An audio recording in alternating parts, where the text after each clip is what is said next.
Oh, oh, oh, oh, oh.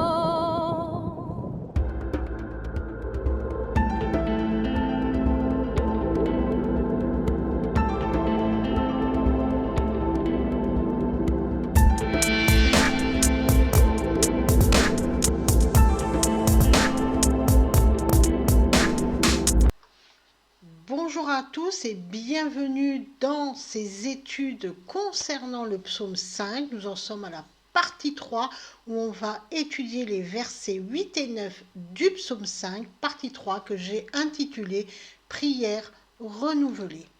Alors on se souvient, en introduction, nous avions vu que ce psaume était un chant accompagné d'instruments qui bourdonnent pour représenter le bruit du monde, le bruit des paroles et des actions des méchants, et nous avions délimité 5 parties dans le psaume. La première partie du psaume donne la véritable définition de la prière. La seconde partie définit les méchants, les paroles des méchants qui bourdonnent aux oreilles des autres et la réaction de Dieu face à ceux qui réfléchissent au mal. Dans cette troisième partie qui concerne les versets 8 et 9 du psaume, c'est la partie centrale du psaume, et on va voir la réaction du juste face au bruit du monde, face aux paroles des méchants.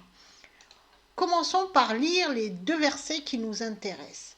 Mais moi, par ta grande miséricorde, je vais à ta maison, je me prosterne dans ton saint temple avec crainte. Éternel, conduis-moi dans ta justice à cause de mes ennemis, aplanis ta voie sous mes pas. Il s'agit de la réaction du juste face au bourdonnement des paroles des méchants.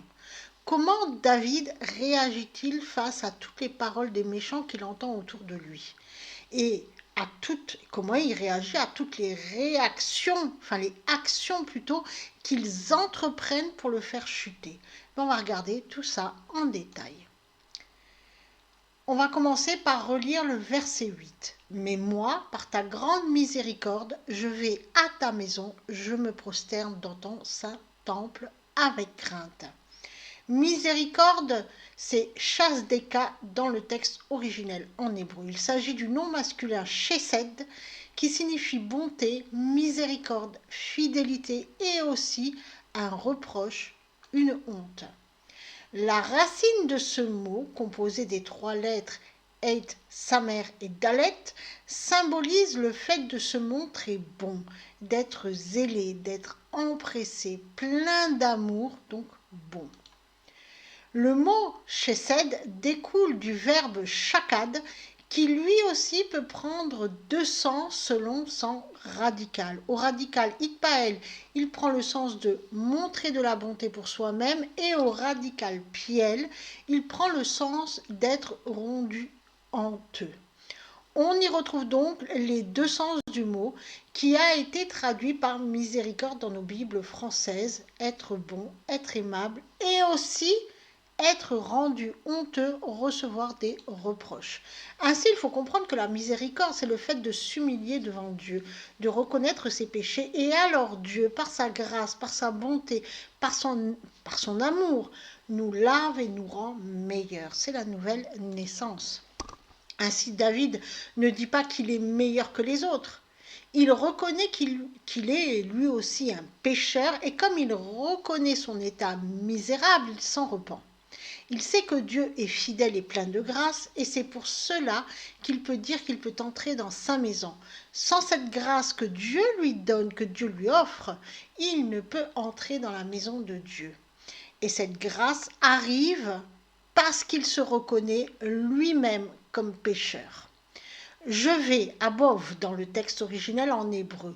Il s'agit de la conjugaison à l'imparfait et au radical cal du verbe bov qui signifie entrer, venir, aller. Le radical cal est utilisé pour décrire des actions qui se déroulent avec légèreté et promptitude. Ainsi, la miséricorde de Dieu fait aller facilement, légèrement et rapidement vers la maison de Dieu. La conjugaison à l'imparfait montre que l'action se répète. Que dit exactement David?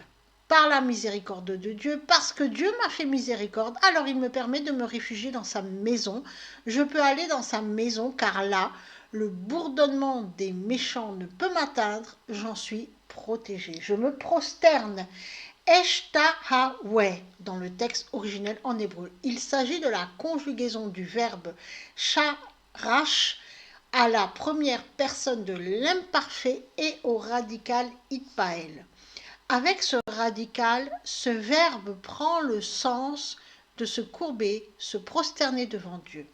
C'est la posture de l'adoration. Avec crainte, Behir Ateka, dans le texte originel en hébreu. Littéralement, il faudrait lire dans la crainte de toi. Le mot qui a été traduit par crainte est le nom féminin ira, qui signifie effectivement crainte ou terreur. Mais lorsqu'il est attribué à Dieu, il signifie respect et révérence. Avoir la crainte de Dieu, c'est avoir le respect de Dieu et se mettre en adoration devant Dieu. C'est ça la crainte de Dieu, c'est respecter Dieu. Alors, il ne s'agit pas de la crainte, on n'a pas peur de Dieu, mais c'est le respect. Et il faut vraiment savoir que respect et peur, ça ne va pas ensemble. On peut avoir peur d'une personne sans la respecter. Par contre, on respecte une personne, mais cette personne qu'on respecte, on n'a pas peur d'elle. On la respecte. Et c'est le respect que l'on doit à Dieu, donc c'est vénérer Dieu, la révérence, et ce respect, on doit l'avoir pour Dieu. Continuons avec le verset 9. Éternel, conduis-moi dans ta justice à cause de mes ennemis, aplanis ta voie sous mes pas. Conduis-moi, c'est Neheni dans le texte originel en hébreu. Il s'agit de la conjugaison à la première personne de l'imparfait et au radical kal du verbe narash qui, à ce radical, prend le sens de mener, amener. Et comme le verbe est à l'imparfait, on a une idée de quelque chose qui se répète. La justice, c'est tzedakar, nom féminin, qui découle du verbe tsadak, qui signifie être juste, être droit. Littéralement, voici la demande, ou plutôt la prière de David. Éternel, mène-moi à être juste, à être droit. David demande à Dieu de l'enseigner sur ce qui est droit et juste, afin qu'il puisse être droit et juste selon la parole de Dieu, selon les préceptes de Dieu, et non selon les doctrines du monde et autres réflexions humaines. David demande à Dieu d'être rendu droit, conforme à la parole de vérité. À cause, il s'agit du substantif mahan qui désigne un but, une intention, auquel on a ajouté le mot outil lamed, avec la lettre lamed, qui indique la direction vers, pour, à, en direction de. Ce mot outil indique aussi la propriété, l'attribution. Mes ennemis, littéralement dans le texte en hébreu originel, il est écrit de cette manière, mes ennemis, ceux qui m'observent, Shovrei Ovosar. Ainsi, littéralement, on pourrait traduire ce début de verset par Seigneur, mène-moi à être droit et juste malgré ceux qui m'observent et me guettent.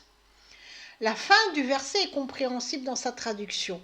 David demande à Dieu d'aplanir son chemin, de rendre droit devant lui son chemin dans l'idée qu'il ne trébuche pas, car ses ennemis l'observent et ne manqueront pas de l'assaillir dès le premier pas, dès qu'il chute, dès le premier faux pas. David sait que sans Dieu, il peut se perdre ou trébucher. Il sait que ses ennemis guettent le bon moment pour le faire chuter, le moment où il sera faible. Alors, David s'en remet totalement à Dieu pour le protéger. Ces deux versets délimitent la partie centrale du psaume, qui est certainement la plus importante du psaume, ou du moins celle qui mérite que l'on s'y attarde. Au début du psaume, nous avons une prière. David confie à Dieu ses peurs au milieu du bruit du monde. Puis, dans la suite du psaume, on y voit l'action de Dieu face à ceux qui fomentent le mal et l'avertissement qui leur est donné.